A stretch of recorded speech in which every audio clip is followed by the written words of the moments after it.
Hello guys, welcome to new video. I hope guys you will be absolutely fine. उम्मीद करते हैं guys आप सब ठीक होंगे।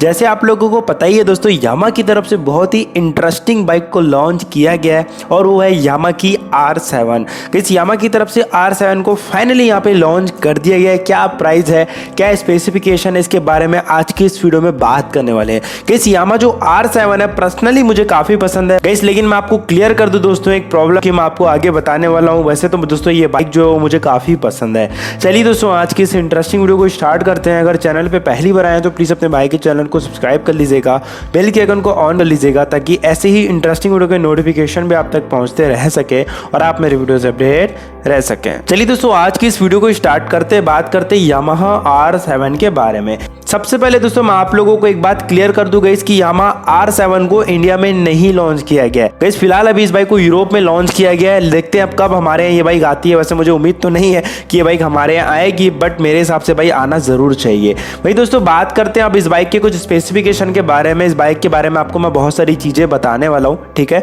जो कि आप लोग मुझसे बार बार पूछ रहे थे कि भाई यामाहा R7 के बारे में वीडियो आपने क्यों नहीं बनाई।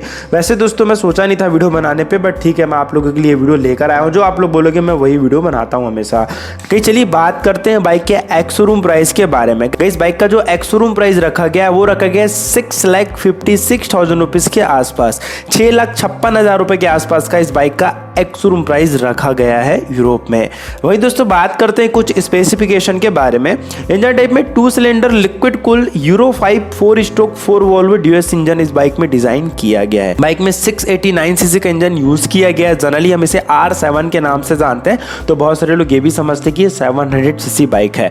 मैक्सिमम पावर में इस बाइक में 73.4 का PS पावर दिया गया, जो कि 8750 आरपीएम में पावर जनरेट करेगा। एंड मैक्सिमम टॉर्क में 67 का न्यूटन मीटर टॉर्क आपको इस व्हीकल में देखने को मिलने वाला है, यानी कि बाइक जो है वो काफी पावरफुल है। नंबर ऑफ 2 सिलेंडर के साथ में इस बाइक को डिजाइन किया गया है। बहुत सारे लोग सोच रहे थे कि इनलाइन 4 इंजन तो नहीं है इस बाइक में, लेकिन मैं क्लियर कर दूं कि इस बाइक में 2 सिलेंडर में इस बाइक को डिजाइन किया है। कूलिंग सिस्टम में लिक्विड कूल इंजन है। ड्राई टाइप में चैन ड्राइव है। स्टार्टिंग टाइप में ऑब्वियसली सिर्फ और सिर्फ सेल्फ का ऑप्शन आता है। फ्यूल सप्लाई में फ्यूल इंजेक्शन सिस्टम है। साथ में इस बाइक में आप लोगों को दोस्तों 6 स्पीड गियर बॉक्स मैनुअल देखने को मिल जाती है। बाइक की जो बोर साइज है वो 80 mm की है। बाइक की जो स्ट्रोक साइज है वो 68.6 mm की है। बात करते हैं दोस्तों बाइक के स्पीडोमीटर के बारे में, फीचर्स के बारे में, तो मैं आपको क्लियर कर दूं कि इस बाइक में आप लोगों को फुली डिजिटल मीटर कंसोल दिया गया है, जो कि काफी नेक्स्ट लेवल है और उसमें आपको ऑलमोस्ट सभी फीचर्स देखने को मिल जाते हैं, जो कि काफी अच्छा मुझे इस बाइक का स्पीडोमीटर लगा।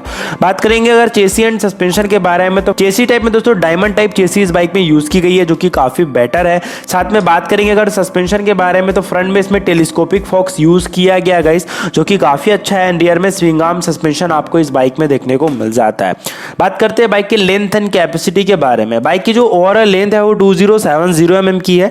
बाइक की जो विड्थ है वो 705 mm की है। एंड बाइक की जो ओवरऑल हाइट है वो 1160 mm की। बाइक की जो फ्यूल टैंक कैपेसिटी है वो 13 लीटर की, एक बार में 13 लीटर पेट्रोल फ्यूल किया जा सकता है। बात करें अगर सीट हाइट के बारे में, तो बाइक की जो सीट हाइट है वो मुझे काफी ज्यादा लगी। 830 mm की सीट हाइट है। जी हाँ, 835 mm की इस बाइक की सीट हाइट है। लेकिन यूरोप के लोगों की जो हाइट होती है वो हमारे इंडियन से कंपैरिजन करेंगे तो उनकी हाइट थोड़ी सी ज्यादा ही होती है, ठीक है।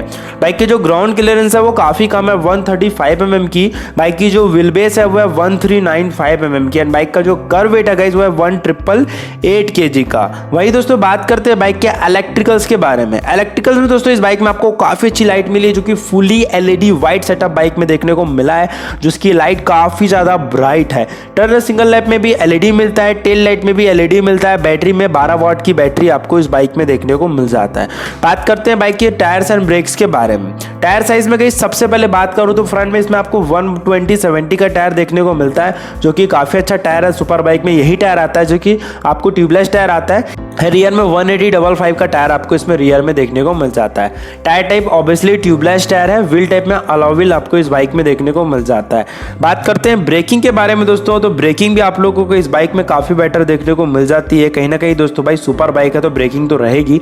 डुअल चैनल ABS आपको इस बाइक में देखने को मिलेगा। फ्रंट में जो प्लेट यूज की गई है वो 298 mm की है, 298 mm की प्लेट फ्रंट में यूज की गई है। बाकी आप ध्यान रखिए कि जो प्लेट है वो दोनों ही साइड है। जी हाँ, फ्रंट में जो प्लेट है लेफ्ट एंड राइट दोनों ही साइड इसमें प्लेट लगी होती है सुपर बाइक में। साथ में रियर में 245 mm की ब्रेक प्लेट की साइज इस बाइक में यूज की गई है। तो ये था दोस्तों यामा RR7 का आप लोगों के लिए काफी इंफॉर्मेटिव वीडियो। मैंने हर एक चीज आप लोगों के सामने क्लियर कर दी। अब आप लोग कमेंट करके जरूर बताना आप लोगों को RR7 कैसी लगी। वैसे तो दोस्तों बाइक बहुत अच्छी है, बट यार अगर इंडिया में लॉन्च होती तो ज्यादा अच्छा होता मेरे हिसाब से। बाकी ओवरऑल जो बाइक है वो काफी बेटर है। सो उम्मीद करते हैं दोस्तों आप लोगों को आज की वीडियो काफी अच्छी लगी हुई। तो थोड़ी अच्छी लगी तो प्लीज एक लाइक जरूर कर दीजिएगा। अगर चैनल पे पहली बार आए हो तो प्लीज अपने भाई के चैनल को सब्सक्राइब कर लेना, बेल के आइकन को ऑन कर लेना, ताकि ऐसे ही इंटरेस्टिंग वीडियो के नोटिफिकेशन भी आप तक पहुंचते रह सके और आप मेरी वीडियो से अपडेट रह सकें।